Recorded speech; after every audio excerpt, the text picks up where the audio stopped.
Really quickly, my name is Mark Wilson. I don't know if I know you folks or many of you, but I'm actually a 3-year resident of River Forest by way of Austin, Texas. So if I haven't seen you, haven't met you, welcome to virtually somebody meet you. So anyway, so listen, thanks so much for joining us on this rather wet and dreary evening, but at least it's above 40, so I think we're all good.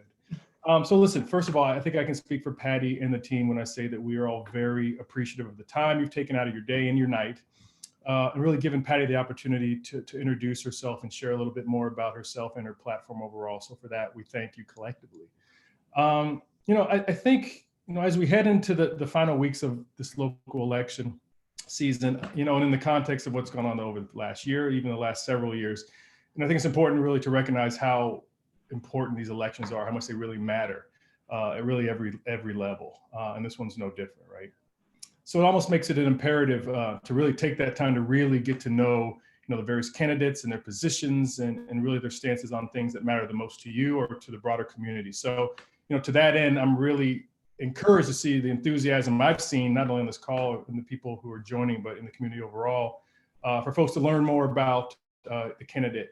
And really appreciative of all community members who even run for office at all. So all that said, I'm thrilled to introduce a candidate for village president, and I'm proud to endorse Patty Henek here. So before we start, to me, just to be quite honest, over the last year, I've gotten to know Patty somewhat.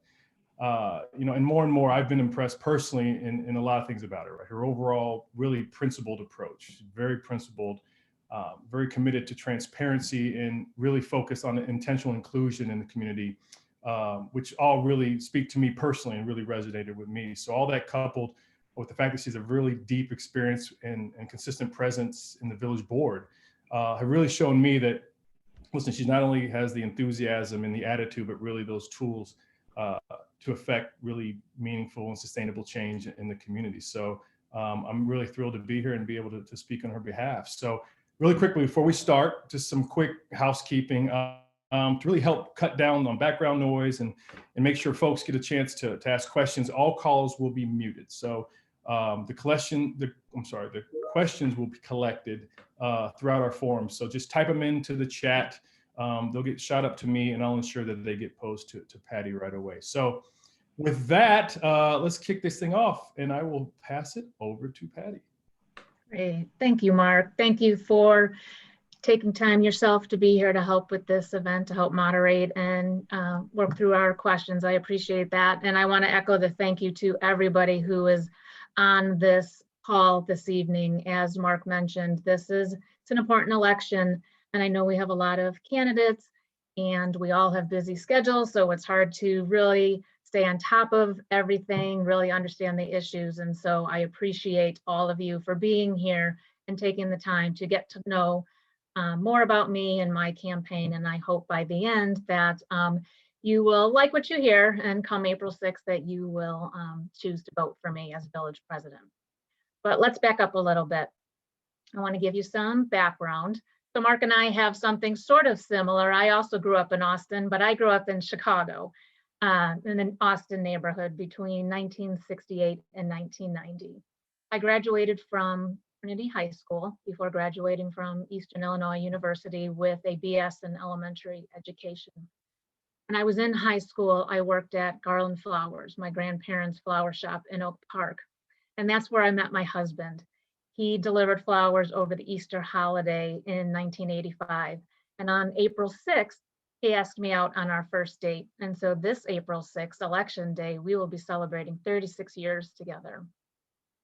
When we were first married, we lived in the condos at Chicago and Harlem for 2 years. We are currently in our home on the Lemonade block now for just over 20 years.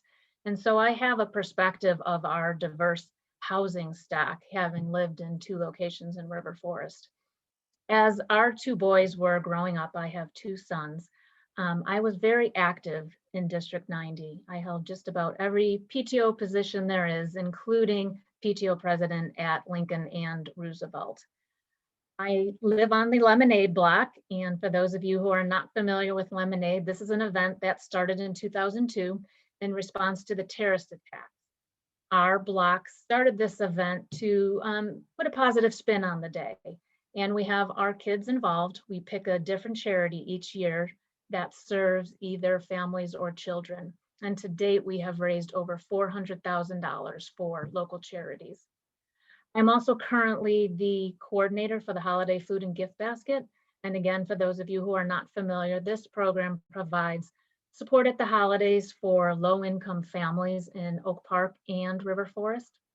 And I'm also the current board member of a house in Austin. And this program empowers parents to give the skills and resources they need for their families, to empower their families in the Austin community. And so collectively, with all of my community experience, as my boys were coming out of District 90, I decided to take that experience and leadership skills to the village. And in 2017, the village agreed that that would benefit our village board. And so I've been on the village board now for 4 years. And I recognize that there are a lot of good things that we are doing in our community. We have laid the foundation for some really great work to come, but I believe that we could be doing things better and really moving some of these initiatives forward more quickly than we have. And so that's why I have made the decision to run for village president. I value the importance of good governance, transparency, and accessible public deliberations. And I have championed these values my entire time on the board, and I recognize in their absence, we end up with an undeveloped lot at Lake and Lathrop. We end up with a divisive committee process like our Deer Committee, and we end up with a failure to really advance strategic diversity initiatives. And so again, it's because of that I have made the decision to run for village board. Through the questions, I will expand on some of the issues, but some of the top ones you may have seen in my literature is Lake and Lathrop is definitely number one. That's a concern for me. That has been going on, I believe, for too long. It's a project that we as a community have been trying to get off the ground for the last 11 years. More recently, my time on the board, specifically the last 4 years with this developer to try and move things forward. And we're still looking at an empty lot. I believe that we can look at finding a new developer that can actually get this project completed, because the impact to our community right now, the longer that sits empty, we are losing out on increased property taxes. We are losing out on potential retail sales taxes. And so that, again, needs to move forward more quickly than it has been. Another concern of mine has been what happened with our affordable housing plan. And again, I can get into details with questions, but it has taken us 17 years just to have a minimally compliant affordable housing plan. And the impact of that is that we miss out on realizing ways to preserve existing affordable housing that we have, or having a system in place so that when we are realizing some new development at Lake and Lathrop or on Madison, which we're looking to do, we don't really have the policies in place to help fully realize that. And that's a negative to our community. And so the last main issue that I've had with my campaign is to talk about our commission process and the fact that it really has not been so open in terms of who is getting on our boards and commissions. And again, the impact to the broader community is that we aren't necessarily utilizing the talent that we have in our community. If we are not training our commission members as well as we could be, we're not necessarily making the best, robust, informed decisions with our commissions. And so I, moving forward, would want to open that process and push out to residents when we have seats available and get more input so that we really are tapping the wealth of talent that we have in our community to help better the decisions that we are making at our board table. So I'm going to leave it there as far as my introduction and go to questions, because I do want to allow time for any questions that you may have. So as Mark suggested, if you have any questions along the way, please enter them in the chat. We did get some questions in advance, so we'll start with those to give you time. So if you think of any questions, But I do want to throw out, before I forget to mention it, that I realize this is not a lot of time to go through a lot of information. And so first, let me say, I will try and keep questions concise, but I will offer that if there is anybody on this call who would like to get further information, hear more details, I am more than happy to schedule meet and greets. If you have a group of your friends or neighbors that might be interested, I'm more than happy to schedule a Zoom with you. Or if you would like to schedule a one-on-one conversation with me to answer some of your questions, I'm happy to do that as well. So, okay, Mark. Lovely. So to Patty's point, we were able to get some pre-submitted questions. So I will go through those, but again, please put them in the chat and I will get them laddered up in a short order. So let's start with the first one. Patty, you already talked a little bit about Lake and Lathrop, so let's stick with that for a bit. Okay. So really at this point, what do you think can be done there? And more specifically, what steps will you take? So I sort of mentioned already is that we are at a situation where this current developer has not really met the deadlines according to the development agreement. My understanding with the development agreement currently is that this project needs to be completed by November 2021. And since we are now the middle of March 2021, it's clear that that's not going to happen. And so I believe that we are to the point that we need to no longer extend the deadlines for this contract, establish a new request for proposal to invite other developers to present their choices for building, or their ideas for developing this corner.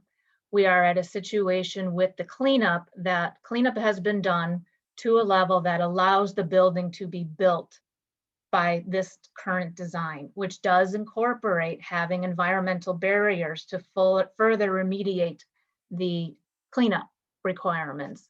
And so it will require that if a new developer were to come in, that they would have to submit a plan similar in terms of the addressing the remediation piece to it. Not to say that they have to submit the exact same design of the building, but in terms of the remediation, they would have to have a plan approved. So it would take a bit of backstepping in terms of some of the work, but again, you're talking back in March of 2019 when I raised the concerns about approving a clawback clause where the village paid back any demolition and remediation costs. My concern at that point is that this developer had already shown challenges with meeting deadlines. And if we were going to be out the money in terms of that remediation and the demolition, I didn't want to lose market opportunity on top of that. We have to keep in mind that in 2019 and just prior, we were still at a very high market, a good market for this type of development. And so that was my concern in 2019 when that was approved, which is why I voted no, is that I personally felt at that point we needed to move on with a developer who was in a position to actually complete a project. And so that's where I believe we are right now, and would advocate for that moving forward. Great. So sticking with the intersections of various streets, what is your vision for Madison or North Avenue? So with the TIF, and this is what Mark is referring to, for those of you who don't know, on Madison North Avenue, the board has created 2 TIF districts. The first one on Madison was created just before my time on the board, so just before 2017. The North Avenue TIF was created after I was on the board, I believe around 2018. What I believe we need to do in both locations is to have a much better conversation and a more specific plan of what our approach will be to building out both of those areas. We're a little closer as far as Madison goes because we have done some property acquisition. The village did purchase the Lutheran Children and Family Services between Lathrop and Ashland there, and we also acquired 2 homes, one on Lathrop and one on Ashland, and with the intent being that the property along Madison is rather narrow, which may not be as appealing for some development. So that was somewhat of the intent. The intent is also to perhaps then have the ability to work with residents in terms of building any buffering or screening to their properties as we move forward on potential development. But at this point in time, I don't believe that we have the set plan or vision in terms of what is going to happen on those. And I think we need to establish that. Madison, especially because we are already sitting on property that we own, we have to be much more proactive in getting out to the development world, so to speak, that we are looking to actually move forward on some development. Our former village administrator and one of our EDC members was supposed to be drafting a more robust request for proposal. I'm not sure at this point where we are with that stage of the process, but again, we have to be moving this forward and being more proactive, working with potential developers, working with experts, brokers, right, who can help bring the type of development we want in River Forest and then move forward with that.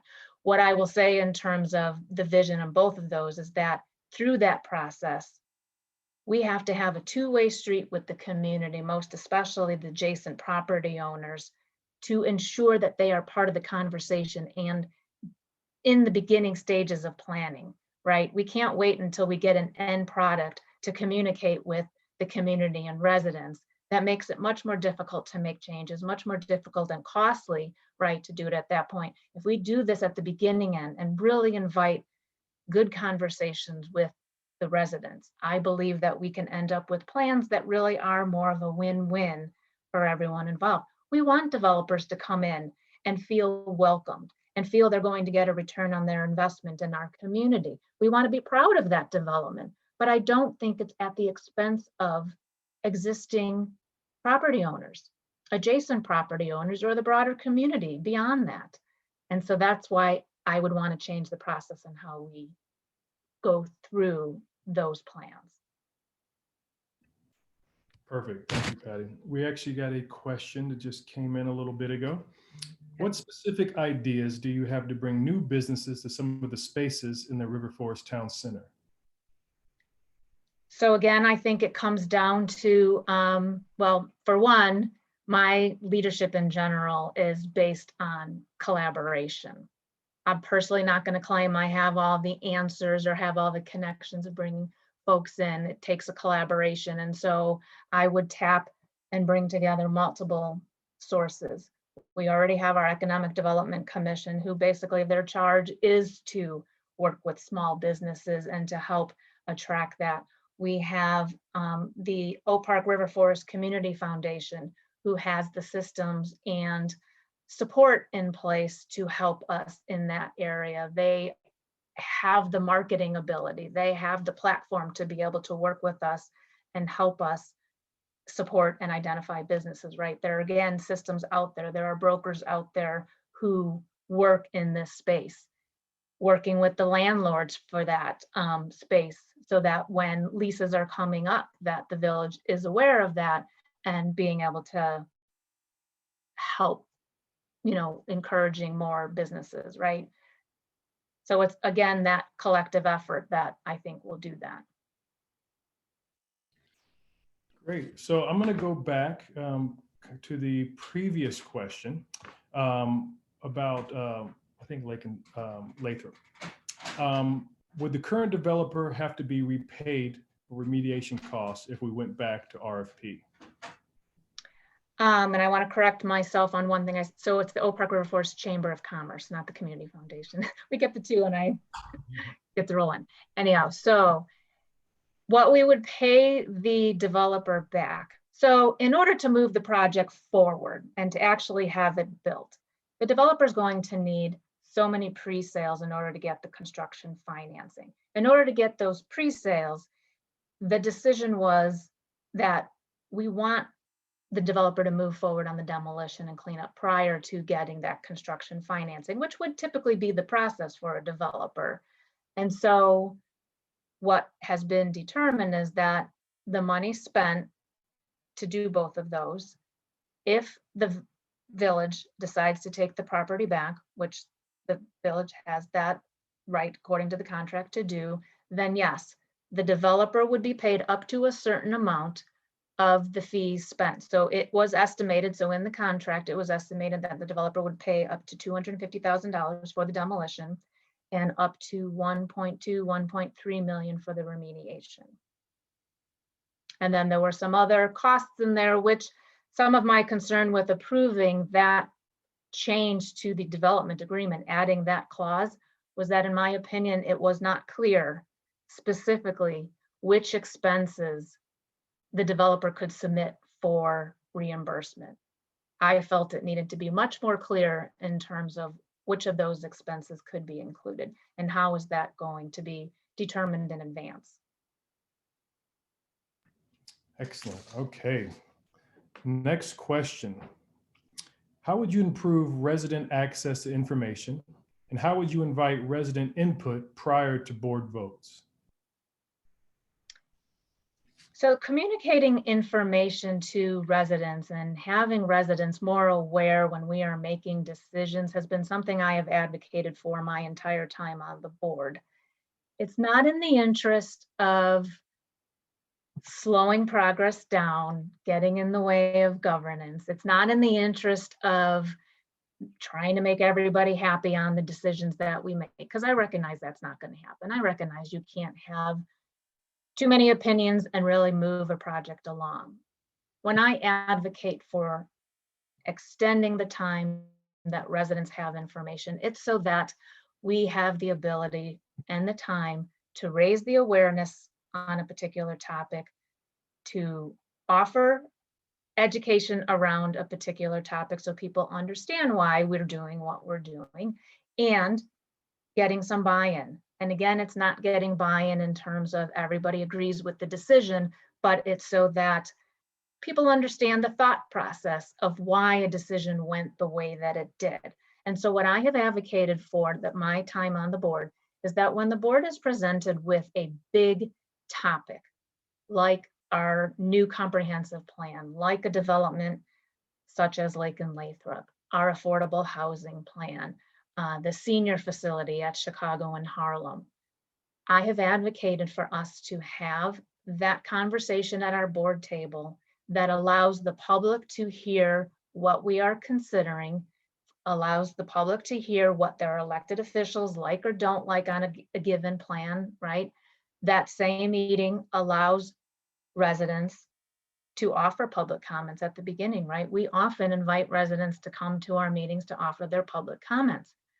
I personally feel that if we are pushed to vote the same night, then I lose the ability as the trustee and my colleagues to listen to these public comments, take the time to reflect on what's been said, look into the validity of what's been said in some cases, or be able to incorporate some of the good suggestions that were made that might actually make whatever we're deciding on a better outcome, right?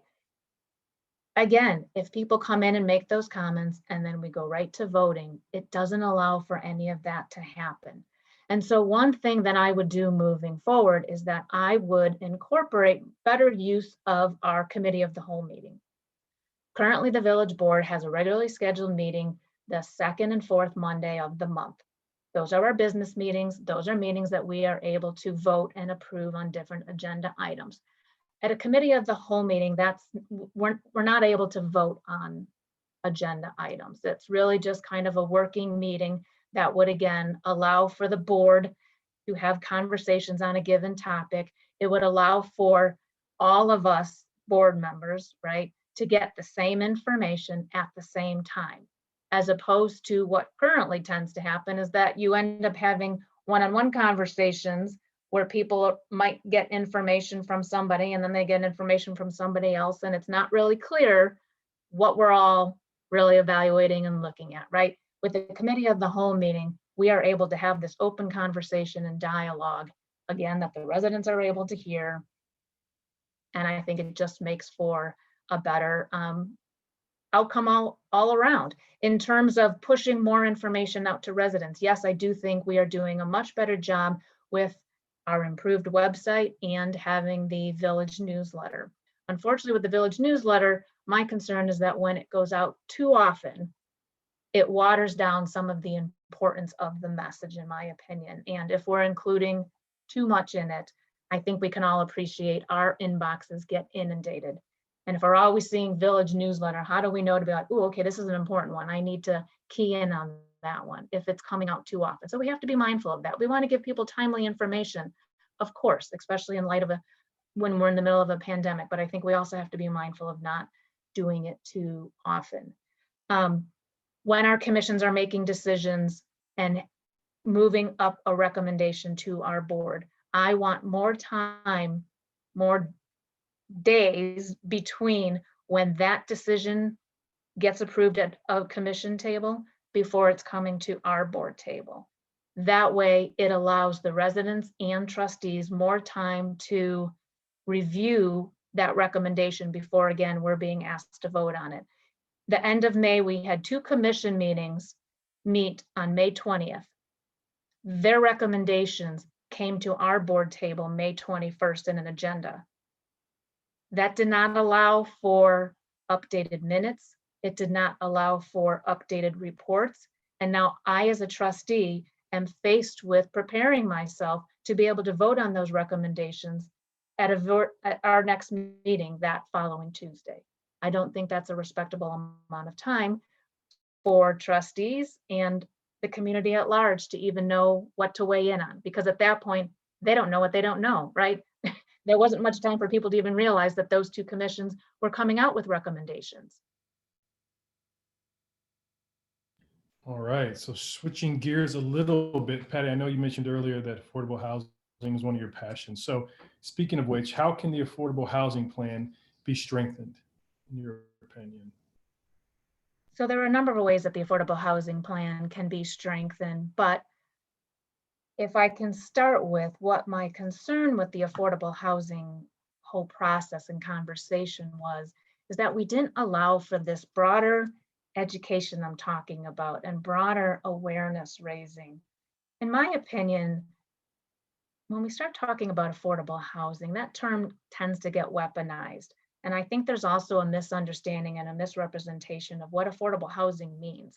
I think for some people, they jump to all sorts of things that it doesn't necessarily mean for River Forest. And so the importance of having this awareness building is so that people understand what it means for River Forest, but most importantly, what it doesn't mean for River Forest. And so what it does mean for River Forest is that even for residents in that middle or just under income level, have housing opportunities to be able to stay in River Forest. Having a good affordable housing plan allows us to preserve and create a diverse housing stock that allows residents at any stage of their life to have housing options. For instance, I have 2 boys who have grown up in River Forest. We have a lot of families in River Forest who grew up here, right? They grew up here, they maybe left for a little bit, and now they're back raising their own family. Having this diverse housing stock allows people to do that.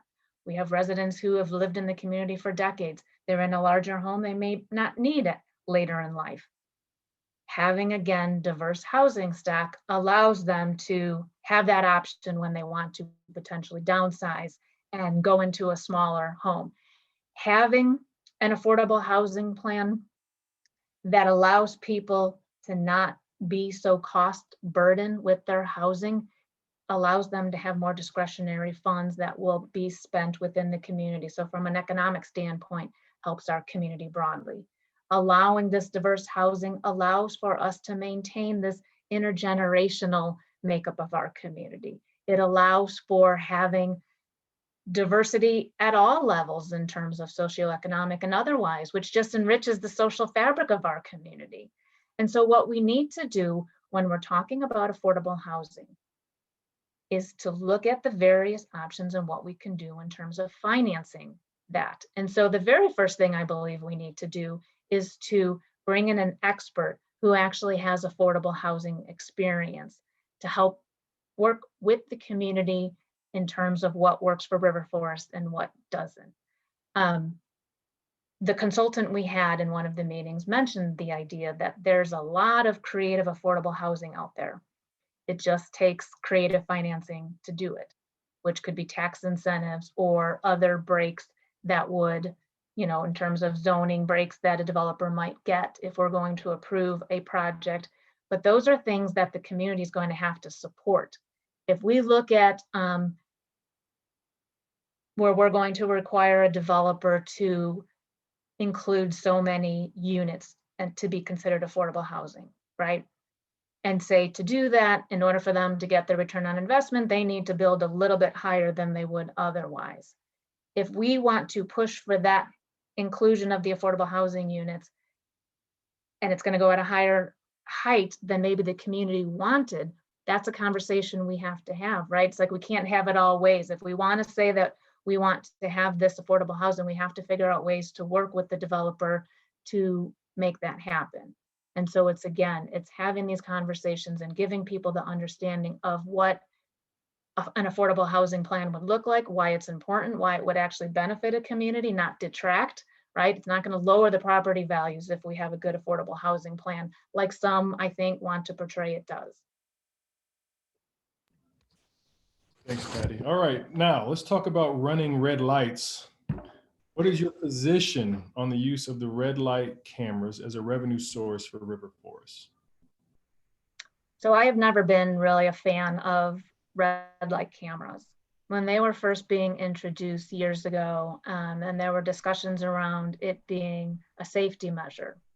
And that seemed to be first and foremost what was being explained, is that this is a safety measure. It's to reduce the number of accidents, potential accidents, whether it's people driving through a red light, people taking right on red, right? What we seem to be finding out the longer these have been in place in communities is that it doesn't appear to be so much of a safety deterrent, and really ends up being more of a revenue source for municipalities, which on one hand, I can appreciate. It has become a line item on our budget. And so if we were to get rid of red light cameras, that is something that we would have to look through in terms of where are we going to fill that gap. Now, I do know that there are communities like Schaumburg who had red light cameras and chose to get rid of them. And so it's obviously something that a community could perhaps figure out. We were able to meet our budget needs before ever putting in the red light cameras. So I do think it's doable. But coming into this most recent contract for our red light cameras, we had conversations around putting it out to a request for proposal, because our current vendor at the time was actually being investigated for issues around red light cameras, which I'm sure most of you have seen in the paper. It's been reported through our local newspaper. Wednesday Journal did a whole expose on red light cameras, and then even more broadly in the Chicago Tribune. And so we knew we weren't going to continue with our existing vendor. And so it went out to a request for proposal to have a new vendor come in with a contract. We were presented with that contract the middle of June, which was right at the height of all of us, right, being aware of how different communities were being impacted because of COVID, Black and brown communities being impacted at a much higher rate than otherwise. We were at the height of recognizing that the issues with systemic racism and the killings of George Floyd and Breonna Taylor, both were telling us that we need to do things and look at things through a different lens.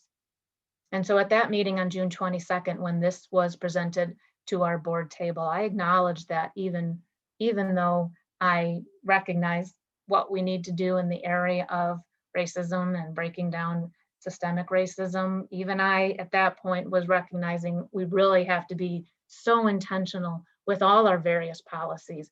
And so the red light cameras was one that I was looking at through a different lens. And so one of the questions I asked during that process, I had submitted a number of questions to help inform my decision on that vote. One of those questions was, how many people are issued a ticket, and then after going through adjudication, the ticket gets dismissed?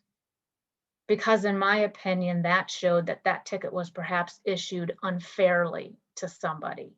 And so I was concerned because, for one, it was a high number. It was about 200 that went through adjudication and were dismissed. that meant that there were perhaps many others that didn't go through that process. And those folks fell into two categories. You had the one group of people who perhaps had the means to just pay the ticket and not deal with it, right? Which I get, but it's not fair for them. But then you had the group perhaps who didn't have the means to just pay the ticket. They didn't have the luxury of time to go in and adjudicate it, or even understand that that was something that they could do. And so now that ticket goes to a second notice. It then perhaps goes to collection, which then maybe is impacting them when they're going to look for a home loan or a school loan. And so my concern was, I wanted to have the conversation as a board, as a community. Do we want this easy revenue source on the backs of other people, right? And most particularly perhaps on the backs of our neighbors, our students in town, our constituents who are not in a position to be hit with tickets like this. I wanted to have that conversation.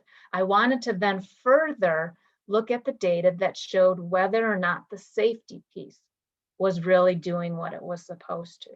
I didn't get all the information I requested. And so at the start of that agenda meeting, I recommended that we start this discussion about red light cameras. We wait for the data that was requested, and then we vote at our next meeting. Not months later, our next meeting, 2-3 weeks later. Our village president inserted herself in the conversation to ensure we did not go that route. She wanted to make sure that we had the conversation and voted on the contract. But then she went on to recuse herself in that discussion because she shared that she had multiple family members in the red light camera industry. And so we did have the discussion, it went to a vote, and I voted no because I wasn't comfortable going into a 5-year contract without all the information I requested. Because I do believe it's more about the revenue, and I really have not seen the good evidence that it's addressing the safety concerns. Great, thanks, Patty. Okay, I'm going to get into what I'm going to call the rapid fire. Now, obviously, take your time with these questions, but I'm going to call it rapid fire. Okay. So several questions. So basically, can you share your stance or thoughts on some of the current hot topics around the town? First one is collaboration with neighboring communities, including Twin Village Covenant. So I have shared again in other forums that the Twin Village Covenant is really what helped solidify my decision to stay on the board for one, but most importantly to run for village president, because it was knowing that there was a trustee, Miguel Jones, wanting to have this collaboration with our community. It was that reason that I felt being in a leadership position was going to be important to help ensure that that sort of collaboration really moved forward in an impactful way, and not that it was a show of support for that covenant. When Trustee Jones submitted the covenant, he presented 5 potential examples of what we could do collaboratively between our communities. In my opinion, and with the discussion with him, is that these weren't necessarily the end-all be-all ideas. This was more of a way to get people to get their head around what this could look like, because you have to keep in mind that unlike Oak Park, where we've had more of this seemingly natural give and take back and forth between our communities, that hasn't been the case with Maywood, and in some cases by design, right? And so my feeling with any sort of collaboration with Maywood is that we have to start with some relationship building and some trust building before we really move on to some of these other bigger items. And so again, those 5 items, I think they're great ideas. They're definitely things that we should be exploring. But again, I didn't want it to be that this was going to be the end all be all, that we check a box to say that we've achieved these. I wanted this collaboration to be an open invitation to both of our communities to think broadly, to think big, get creative in terms of what can we do together to benefit both of our communities. And so for me, near term, I felt to start some of this trust and relationship building was, okay, let's use a resource between us that has been a convenient barrier for a long time, but could really be a gem and a benefit for our two communities. Let's use that space with the forest preserves to bring our communities together. Scheduling something like a day in our village, like they do in Oak Park. You know, it's an event that showcases all that the community has. We could do something similar, doing a day in our villages where we showcase the businesses and the organizations within our community so that both communities know what's available. From there, there's endless opportunities in terms of different programming we can do within the forest preserves, more broadly, looking at economic development, perhaps that would benefit both of our communities. Even at the very least, we encourage all sorts of back and forth. And I think people can recognize themselves their patterns of doing things with Oak Park, Forest Park, Elmwood Park in terms of shopping, dining, entertaining. Let's look to Maywood, right? That's our fourth neighbor. Let's look to them to have more of this two-way street. A lot of residents from Maywood are certainly coming over to River Forest to shop in our Jewel. It's even encouraging that back and forth where River Forest residents are going to Maywood to do, you know, to have it in their mind to, let's see what Maywood has to offer. What sort of shopping and dining do they have to offer to help them as well, right? And so it's working, encouraging these relationships, encouraging these ideas from the broader community. It doesn't have to just come from ideas within some committee that forms, right? If there's a committee or residents, you know, there were some residents who work for Little Bits Workshop. Some of them came forward with a suggestion of doing a public art project, perhaps on the bridge at Washington, bringing our two communities that way. To me, that's an awesome idea. We had the representatives from River Forest Youth Soccer who came up with the idea of inviting students from Maywood to participate in the soccer program, since there's not an organized soccer program in Maywood. That's the sort of thing that I would like to see encouraged, right? And to move forward. Those items weren't listed in the covenant, but they're still great ideas. And let's bring forward other ideas that would allow us to do that. Another, in terms of infrastructure, would take some doing. Perhaps it would take bringing in the forest preserves again, but to me, it would be creating a sidewalk along Chicago, connecting our two communities. That way it allows both of our communities easier, safer access to using Trailside Museum, which is a great little gem in our community, right? But now, what a wonderful visual, this sidewalk that is the visual of really bridging and connecting our communities. And that's the sort of work that I would like to see move forward with this covenant. And I believe that I have the leadership skills, I have the experience within our community with the various things that I have done, that I have that willingness to lean into these conversations, these uncomfortable conversations, because that's what it's going to take when we're doing some of this work, whether it's affordable housing, whether it's working with Maywood, is having these conversations that are really going to help move along some of these initiatives and being comfortable in that uncomfortable conversation, right? That's what I believe I would bring in a leadership role as village president. Okay. Your stance on diversity, equity, and inclusion within our community.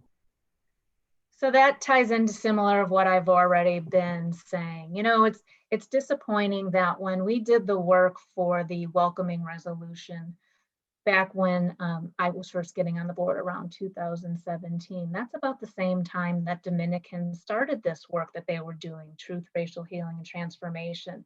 This has been something that's been going on now almost 5 years at Dominican. And yet it's the first year that we as a village are joining that process.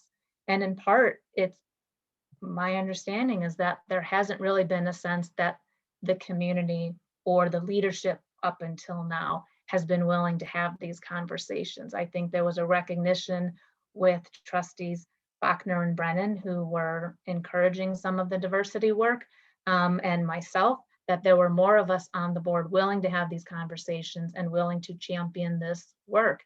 And so again, with our diversity, equity, and inclusion committee that we were looking to form, those conversations started the end of the summer, early fall. Trustees Bachner and Brennan actually identified 12 residents who are willing to do the work, start the work in this area. And yet it took us more than 6 months to finally get to a point that what was approved, where we are right now, is we only got as far as approving an application to have people get on this commission. And so we're still delaying even further. By the time members are fully chosen, by the time we fully move forward, finalizing the resolution of what work, we could likely be looking at a year's time. So instead of starting the process back in September when we had a dozen people willing to start this work, we've had all these continual delays. And so for me, I think we need to move forward more intentionally and with more of that sense of urgency when we're having these conversations, if we're really going to get anything done and looked at soon enough to be impactful enough to benefit people. I know, again, looking at Dominican and the work there, Dominican has students and staff, people of color, who have had concerns and issues in River Forest. We have to address that. That's concerning to me. When we had 2 students attend our board meeting back in October, sharing their personal experiences in this space, and to not have our village president acknowledge what they shared, right? Barely even acknowledge them being at our meeting. When typically when we have students attend our meetings, we're practically rolling out the red carpet for them, right? We're welcoming them to our meeting. We're being so appreciative that they are being part of this civil engagement by even being part of our meetings. And yet that didn't happen with these 2 students who are attending our meeting in October. And to me, I look at that when we're looking at leadership, what comes to mind is that idea that you want to look at leaders and watch what they do when they don't think people are watching, right? What was kind of disturbing to me is that this was a public meeting and there were people watching. And yet, in my opinion, she did not welcome these students or acknowledge what they had shared. That shows me that she is really in the position or in that comfortableness to have these conversations. And that's a concern to me. I'm concerned that there is a show of support, this air of support that really ends up being like someone referred to as window dressing, right? And that is what I told Trustee Jones when we first had the conversation, and he's telling me that President Adducey was amenable to this covenant and how she keyed in on this one particular item, sharing our public works facility. Well, to me, that was perhaps an easy way to show we want to work with this covenant and have this partnership, but that was really something we've been trying to figure out for quite some time, is how we could perhaps get our public works facility out of our community in order to free up space, since we're landlocked, to address some issues that we might have in our community. And I was concerned that this was going to be an easy way to get what we already wanted, but by default, have an opportunity to show that we want to have this collaborative relationship with Maywood. And so I was very frank about sharing my concerns about that. And it really is, again, why I'm running for village president, because I want to ensure that we are really doing the work that we should be doing to make the changes that are absolutely necessary to have been made in 2021, right? The idea that we are even still having so many of these conversations in 2021 is just so sad to me.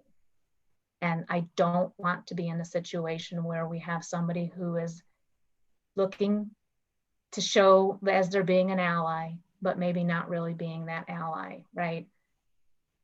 I'm willing to do the work. I'm willing to have these conversations and really make some changes that will be impactful. Great. So look, we're coming up on time, about 10 minutes left. So I think we have time for maybe one more question. I will offer up any last minute questions anyone wants to throw in the chat.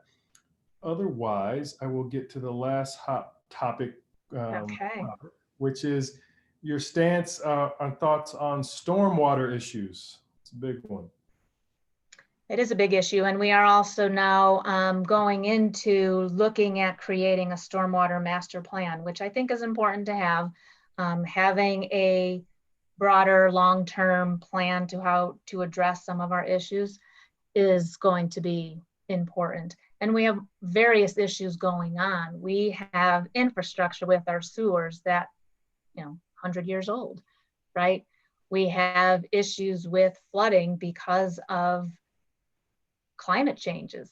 We have a change in our weather patterns, right? We're having more severe rain events than we have in decades, which means we are experiencing, like we did just this past May, which is something I experienced myself, flooding that some residents haven't had. My block on 700 Bonnie Bray had many residents end up with flooding basements with that rain.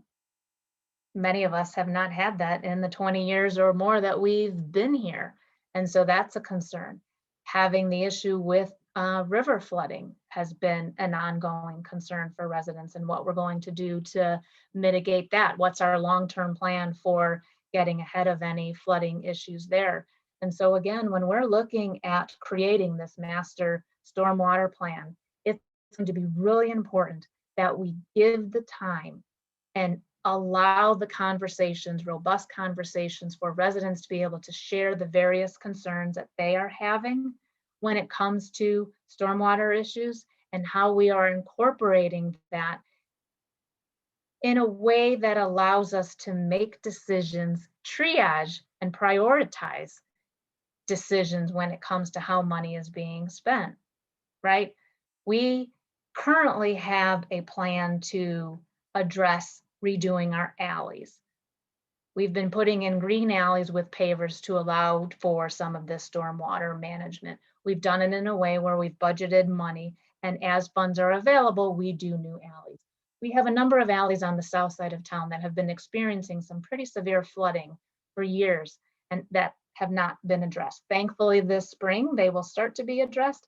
But there was a decision that we were being presented with not too long ago in terms of, let's just go ahead and redo all of our alleys, without even really knowing at this point how many of them truly needed to be redone at this point because of flooding issues. Some had just, they had the old fix for the alley where it's just the asphalt blacktop, right? Not that long ago. If they're not experiencing the same flooding, they're not having issues, in my mind, do we need to redo those alleys right now? And being able to analyze those sort of decisions in a way that we're spending money in the most impactful way that has the best results and meeting the greatest needs, right? And so again, having more people in on those conversations so we truly understand what are those needs. I've been trying to bring forward the idea that we have a number of residents who are experiencing backyard flooding. Could be for various reasons, but I believe having that as part of the conversation when it comes to stormwater management would be important to do, because if there are ways that we can help mitigate those concerns in this planning stage, to me, that's important and something we should be doing. So I know we're coming up to the end there. But yeah, you know what? I want to squeeze, if you want to maybe expound on that a little bit. We have something related question came in. How would you lead River Forest on the environment and sustainability? So I know it just kind of came in, akin to what you're saying, but maybe you want to build on that just to make sure we. So it's the same in terms of sustainability and environmental issues. For one, we need to have a more actionable climate action plan, like really having specific steps of how we're going to reach the goals. You know, we've signed on to different compacts that are going to get us to certain rates with our greenhouse emissions by different timeframes moving forward, right? But we need to have a better plan in place that gets us there. Meaning, how are we going to start changing over to perhaps electrical vehicles with our village vehicles? We need to have concrete steps and a budget for realizing that. How are we going to move forward in other areas when it comes to sustainability or green initiatives? Our Sustainability Commission has done a phenomenal job laying the foundation. We have some commission members who are amazing, the passion and the experience that they have. The issues around sustainability, though, there are many, and it is a large task. So for 7 commission members to cover every issue, I think is too much to ask. I personally would like to see perhaps some subcommittees within our Sustainability Commission where we have some niche areas where people who have knowledge, experience, or interest in exploring ways that we can more fully realize this, meeting these greenhouse gas emissions goals, I think would help us meet those sooner if we had more people in on the conversations and working collaboratively for us to get there. Great. We got it in. We squeezed it in. Thank you so much, Patty. And thank you so much, Thank everyone, you. for joining and for the questions that came in throughout the discussion. I am going to stop my role here and pass it over to Megan. Thank you, Mark. A few closing thoughts. So thanks again, Patty. Thank you, Mark. And thank you all again for taking your time this evening for another virtual call. But, you know, as you might imagine, running against a very visible incumbent is even more challenging during this time of a pandemic, when it's not possible for Patty to be in our living rooms having these smaller meet and greets and getting to know folks in person. So we appreciate your time this evening. If what Patty said resonates with you, please help amplify her message. You can share your support with your friends and neighbors. You can put up a yard sign. And if you have any interest, or as Patty offered earlier, if you have any additional questions or would like to talk through anything further, you can contact her at www.votepattyrf.com. So thank you all again. Thank you. Yes, thank you, everybody, for taking the time to be here tonight. I really appreciate it. And I hope you'll consider voting for me April 6th.